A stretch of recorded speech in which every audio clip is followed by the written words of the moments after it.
What if you could play every retro arcade game ever made directly on a family TV? With a £15 Raspberry Pi and some free software, you can. So, let's turn your TV into the ultimate arcade cabinet.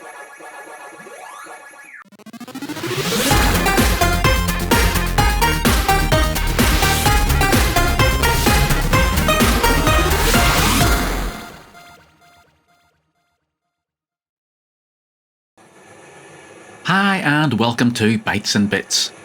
Classic arcade games are one of the best casual gaming experiences you can get. They are specifically designed to allow you to jump straight into the action, have some great fun, and then finish the game without any of the bother of game saves or ongoing campaigns. Want another game? Then just put in another coin and start again. So for me, this makes them an ideal fit for adding extra fun to your family TV. And best of all, you don't need any fancy high-powered computers. A simple £15 Raspberry Pi will do just fine. So, let's set up an arcade gaming system. So for this project, we're going to need a few bits and pieces. So we'll be using the Raspberry Pi Zero 2W. Now this is my favourite Raspberry Pi as it gives you the full Linux PC system but in a fantastically small and budget-friendly package. So yes, obviously it's nowhere near as powerful as the latest Raspberry Pi 5 boards, but it will easily cope with what we want to do in this project. Now to get that working, you'll also need a micro SD card. So I'm going to be using a 64GB one here, which is more than enough to cope with all the games we're going to put on it. You're going to need a power brick with a micro USB connector output, a mini HDMI to full-sized HDMI cable, or you can use little adapter plugs to convert one end of your normal HDMI cable into the mini HDMI that the Raspberry Pi needs. You're also going to need to be able to plug in either a keyboard and mouse or a gamepad over USB to begin with. So the Raspberry Pi Zero uses a micro USB connector, so you may need a micro USB to the full-sized Type A adapter if you want to plug something in there. But again, this is only as we get things set up at the beginning. So once we're up and running, you'll also then need an actual game controller to both navigate the front-end system and also to play the games. So for this project, a company called Batocera have sent me over one of their G7 Pro tri-mode gamepads. Now this is a great fit for this project as it comes with a charging station, so you can both store your controller and have it fully charged and ready whenever you want to play. So I'm going to set this up so it just sits to the side of my TV so we can just pick it up and go whenever we want. The controller itself then is built to the same high standards as all of the Batocera devices that I've tested so far. So you've got drift-proof Hall effect sensors on both of your joysticks and on the analog triggers, and then these really responsive push buttons for the rest of the controls. You also get an interchangeable D-pad cover, so you can either have this standard one here, or there are a couple of others which you can then just to match your various preference. Now, the controller also has a couple of extra buttons on the underside here, and these can be programmed to mimic any of the other buttons. So you can really just get these then to give you sort of quick access to various functions that you might sort of have a bit of trouble pressing all at once on the top surface. Now all of that is controlled through the Batocera app, and again all of the Batocera devices do connect up to this app on your mobile phone, and that lets you do things like setting up these programmable buttons, just checking everything's working okay, setting up various parameters, and also then updating the internal software for your controller as well. Now one of the really useful features of this controller is its ability to connect to just about any device you want using the various 3 modes of connection. So we have got a wired connection over USB 3. Again, if you need sort of ultimate response times with your device. It also has a wireless dongle, which gives you sort of very much a very easy wireless setup. And of course, that then mimics a controller being plugged into your computer, so you don't need to sort of worry about Bluetooth and so on. All of that connection is handled by the game controller itself. And of course, we do have full Bluetooth connection, and that's the connection technology that we're going to be using today. So again, that will need a little bit of setup when we get into into our main software. I do highly recommend this gamepad, or in fact any of the GameSir devices. I'm very impressed with what they produce, and it will really give a nice finish to this project. Again, with these controllers, again, you can of course use them, of course, with all of your other computers, phones, and tablets as well, to really bring those to life and get gaming going on those. So, with all these bits now assembled, it's time to start building our actual emulation machine.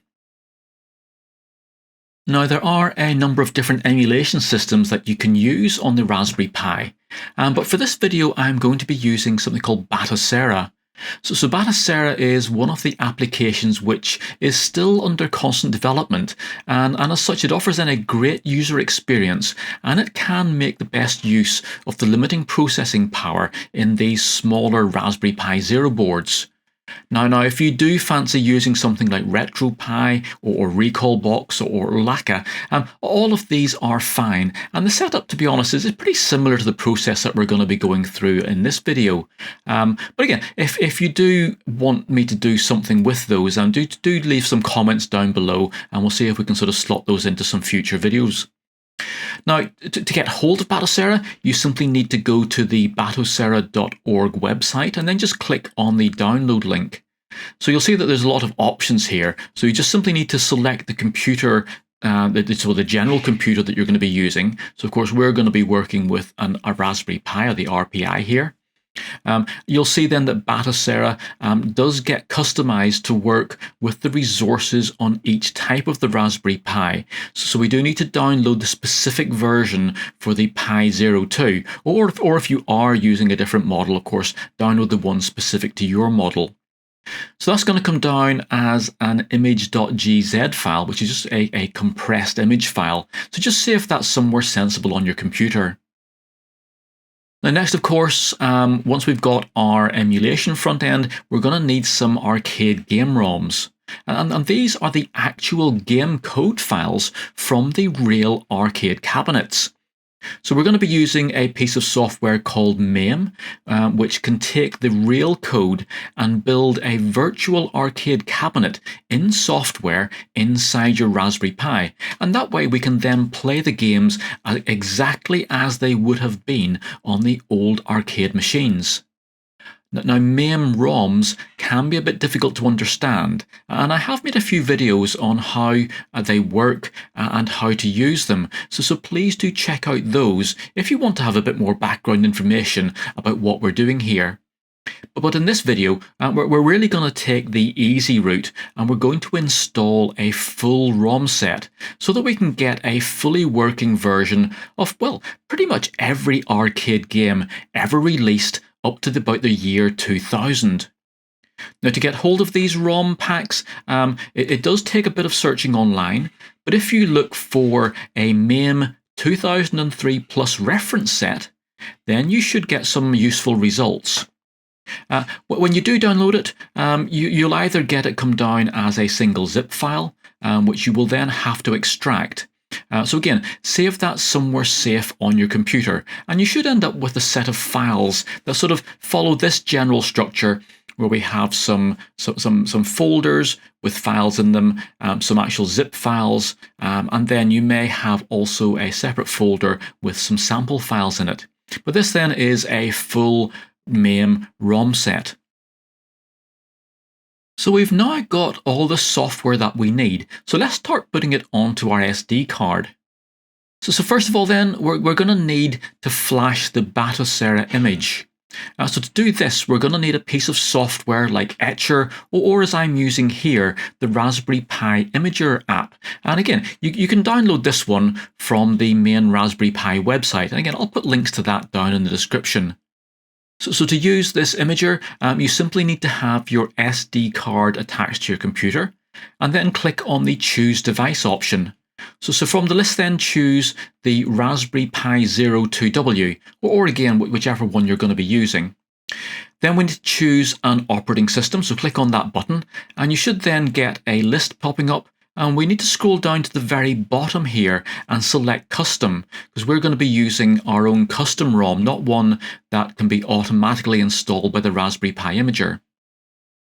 So we now need to go off and browse to find our downloaded Batocera image file. So just find that and select it.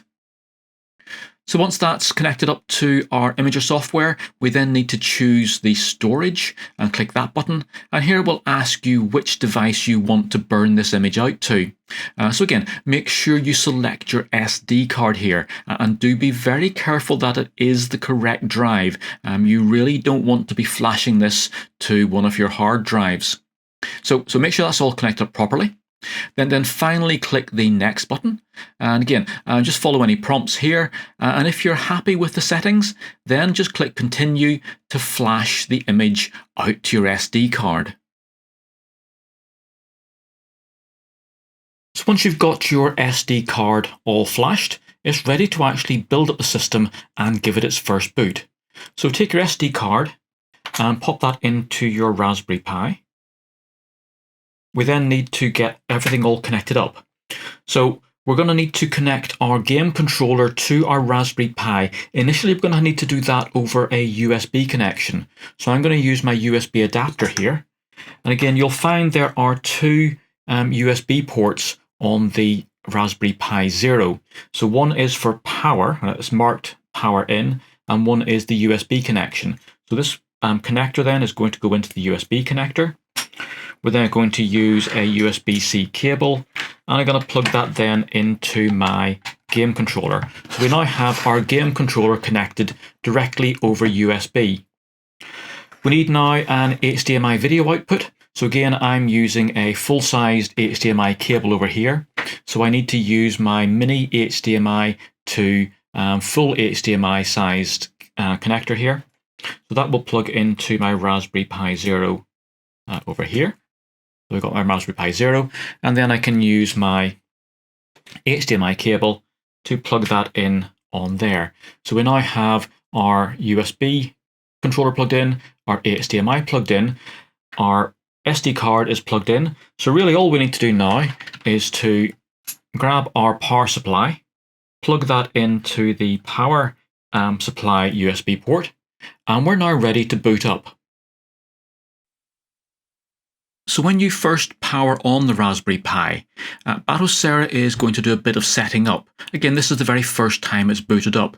So the image that we've put onto the SD card doesn't actually use the whole SD card. So it is going to go through, install itself, expand itself out so it can actually use the whole storage space, and then it runs through another few bits of setup. So don't worry if you get a black screen for a while. Just let that sit there and run through. And eventually then Batocera will boot into the actual application.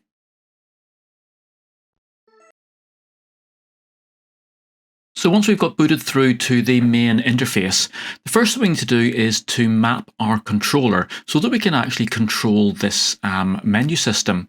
So if you press a button on your controller and then hold a button in, it should detect the controller that we've just plugged in over USB. So all it's asking us to do now is to go through each of the buttons and press them as indicated on the screen, and that will allow it then to map the buttons and axes on your controller into the actual game itself. So when you get down to the hotkey input, usually we use the select button for that. So click OK, and that is now your game controller mapped. You should now be able to use your controller to control the interface. So if I use my D-pad, I can move across and scroll through the various options here. If I want to select an option, I will use the south button, which is the A button, or the X button on some controllers. And then I use the east button, which would be the B on an Xbox controller, or the circle button on a PlayStation controller, to come back out again. So south button to select, east button to back out. You should now see down the bottom of the screen there are a number of other options as well. So one of those is the menu option, which is the start button. So if I press start, that lets me sort of set up the Batocera interface here. So first off, I'm not a fan of the music going on all the time, so I'm going to come down to sound settings, press my south button to select that, and then come down here and turn off my front end music. So when I press the back button, that will save those settings, and I should now have the music turned off. Next, we need to connect the Raspberry Pi to our network. So we're going to go down to Network Settings, and I'm going to enable Wi-Fi. Now, when you select the Enable button, it may take a little bit of time to turn on the Wi-Fi. So I'm going to press the Wi-Fi button now. I'm just going to wait to see if that actually gets it enabled. We just take a couple of seconds just to enable the Wi-Fi system, and there we go. So we can now then connect that up to our network. So I'm going to select my Wi-Fi network, and then I'm going to set my password. So once that's set up, if I hit my back button, that should then connect out to my Wi-Fi connection. And then we have Wi-Fi enabled. So if I go back in again, we should now find that we have an IP address and that our internet status is now connected. So that's us connected up to our Wi-Fi connection. So with a network connection, obviously Batocera now has access to the internet, and that will allow it to sort of download updates, but also then to download game art and images and videos, and those will be used in our main interface to make our game collection look really cool, really. But it also then allows us to use what's known as a network share. So Batocera will actually share its hard drive over our network connection. And it does that using both an IP address. So on our network settings, you can see we have an IP address for our connection and also a host name. So make sure you take a note of your IP address, and the host name by default is Batocera. And we can then jump onto our PC and connect to the hard drive on our Raspberry Pi. And this is how we're going to transfer files from our computer to the actual Batocera installation. Now you can also do this using USB, USB drive and so on, but obviously the Raspberry Pi only has that single USB port. So if you have your game controller plugged in or something else plugged in, then that makes it more difficult. You have to buy a USB hub and so on. So we're going to do it over a network share. So on your computer, you'll need to open up your File Explorer application. And then in the address bar, we're going to get it to access our Batocera share. So again, you can see I've already typed it in before, but it's / and then Batocera. And if we go there, that should get our computer to have a look on the network. It will resolve that domain name and then should connect to the Batocera installation.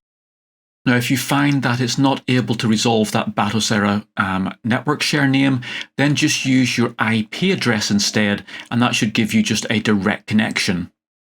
And there you can see that we are now looking, actually, this is actually the Raspberry Pi SD card that we're looking at, or at least the shared part of it. Obviously, we can't go in here and then sort of mess up our Batocera files.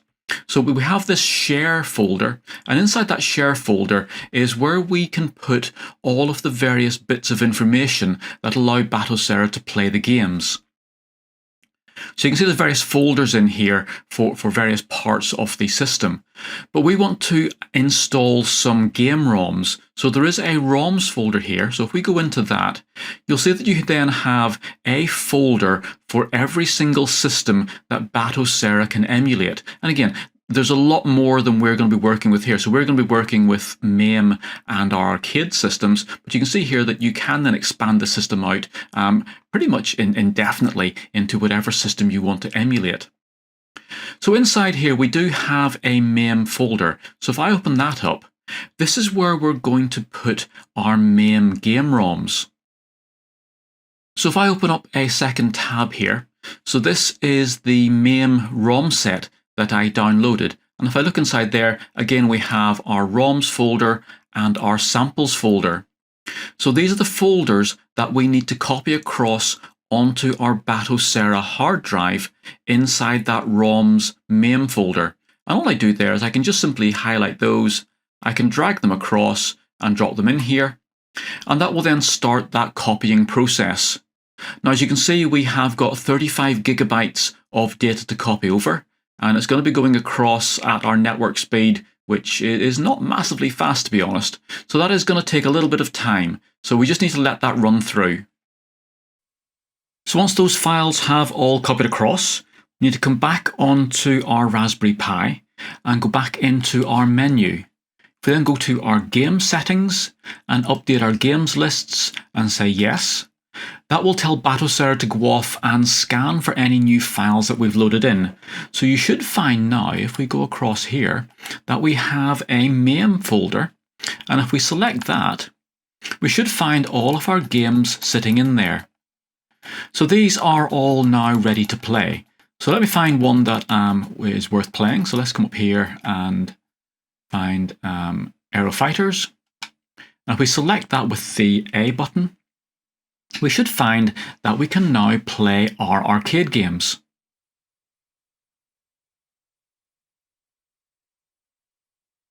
And there we are with our Aero Fighters starting up. So once you get into a game, there's a few buttons you need to be aware of. So again, arcade systems, you needed to use coins. So it's asking us to insert a coin here. To insert a coin, we use the select button. And then you can see I've now got 1 credit in there. And then to start the game, I use the start button, and that should now start the game actually playing. So once we're in here, then of course it's the D-pad and our normal fire buttons. So we can come through here, we can start to select all of our things, and we're now ready to play our game.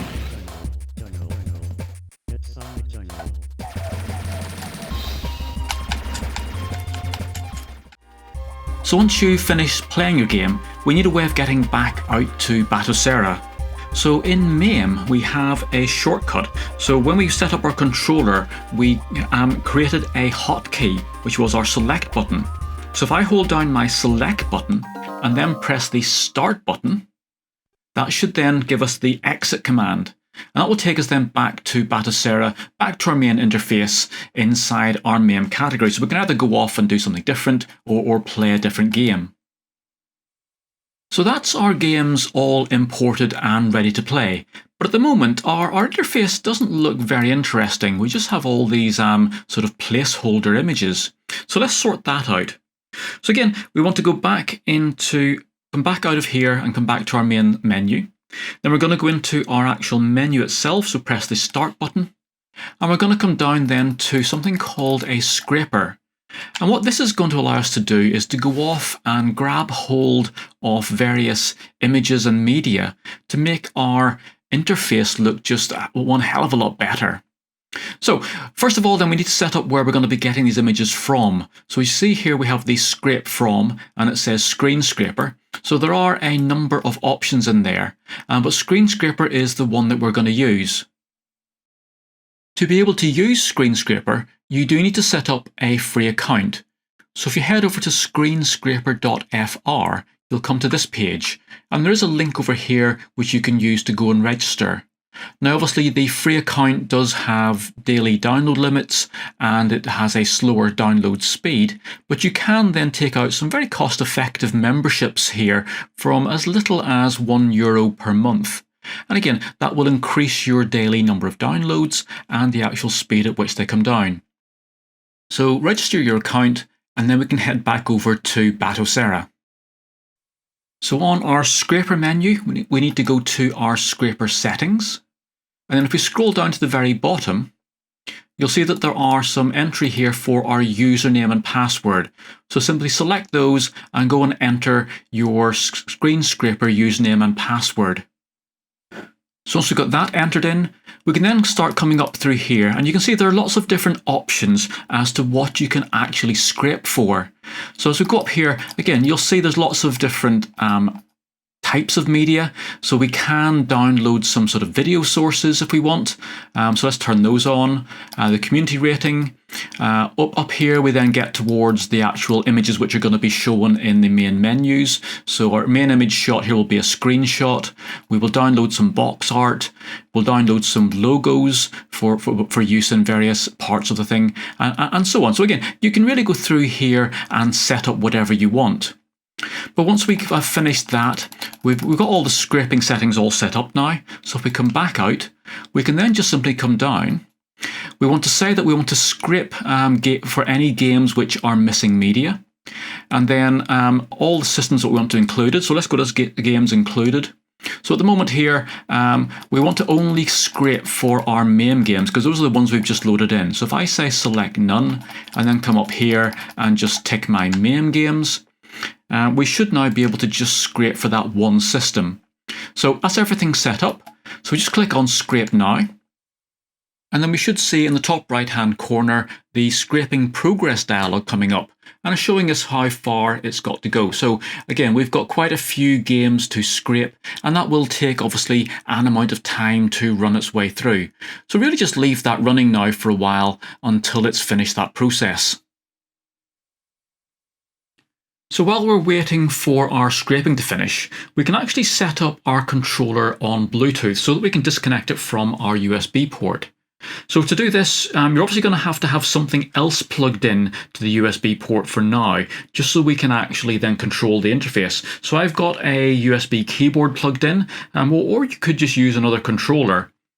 But once we're in here, so in the main menu, we need to come up to our controller and Bluetooth settings and go in there. We then want to pair a Bluetooth device manually. So if we turn that on, we have our Raspberry Pi is now scanning for Bluetooth devices. So all we need to do is to actually put our controller into pairing mode, and then hopefully our Raspberry Pi will pick up on that. So let's just wait and see if it refreshes itself, and it should then pick up my game controller.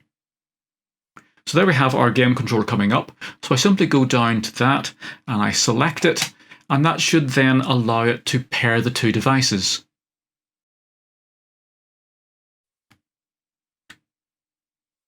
And there we have it now connected up to our G7 Pro controller.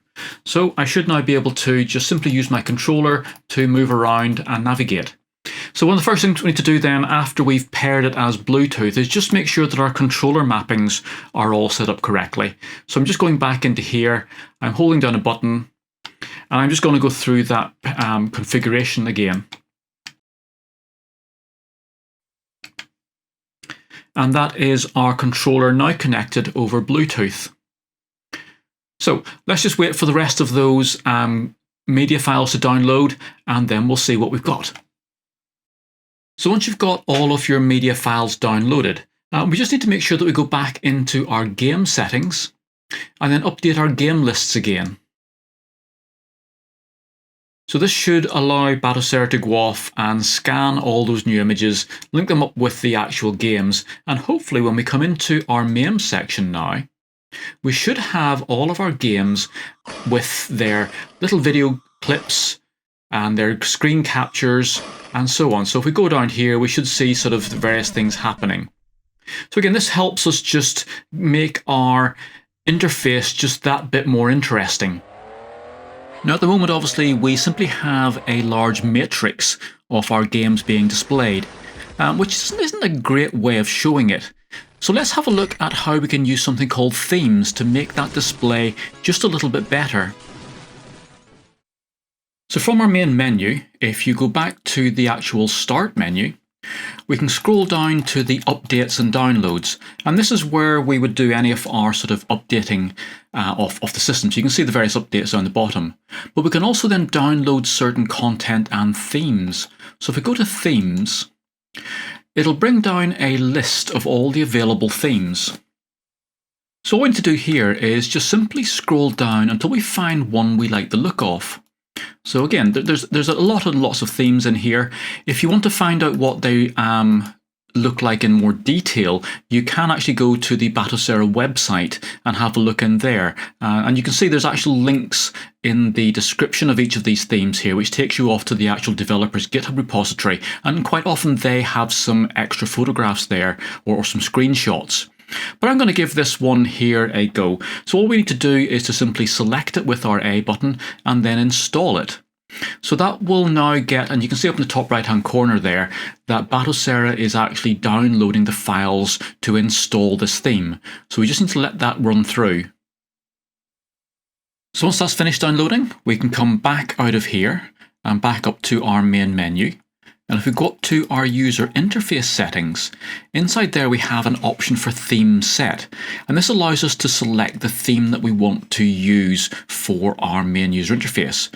So if we select that, You can see there it's got the two themes. So the theme Carbon is the one that's installed by default, and then the one that we've just installed now, which we can now activate by just selecting it.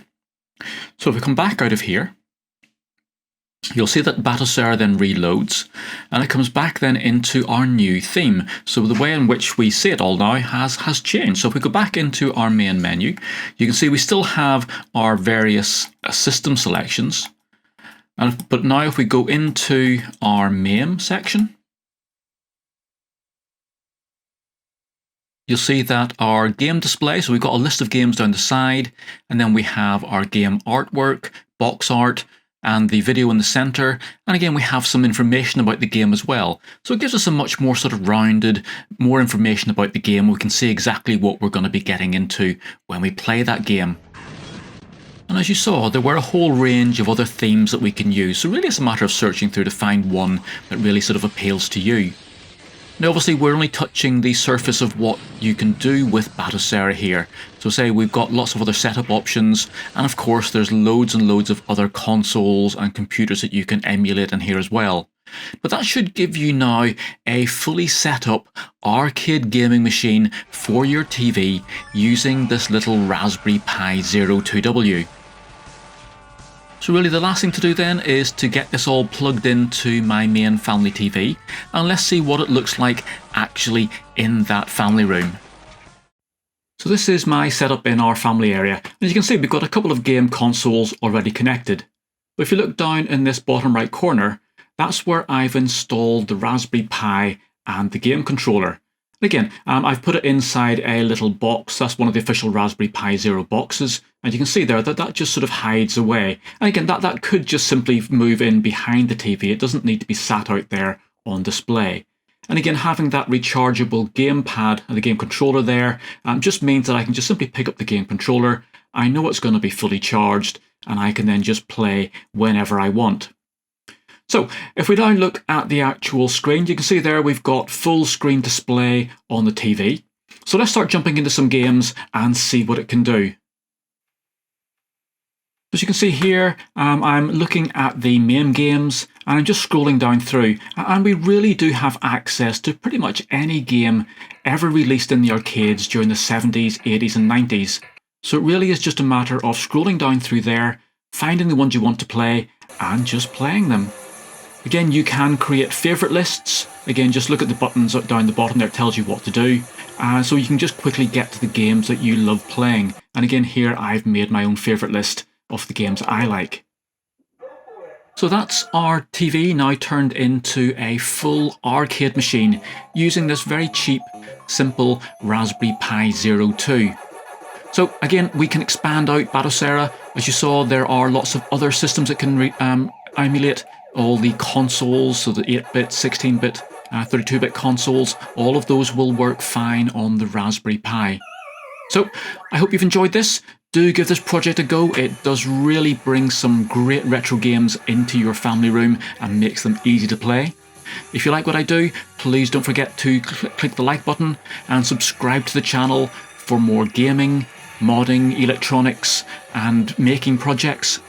I look forward to seeing you again very soon, and bye for now. For more games programming, electronics projects and retro gaming, please make sure you like this video, subscribe to my YouTube channel and visit my website.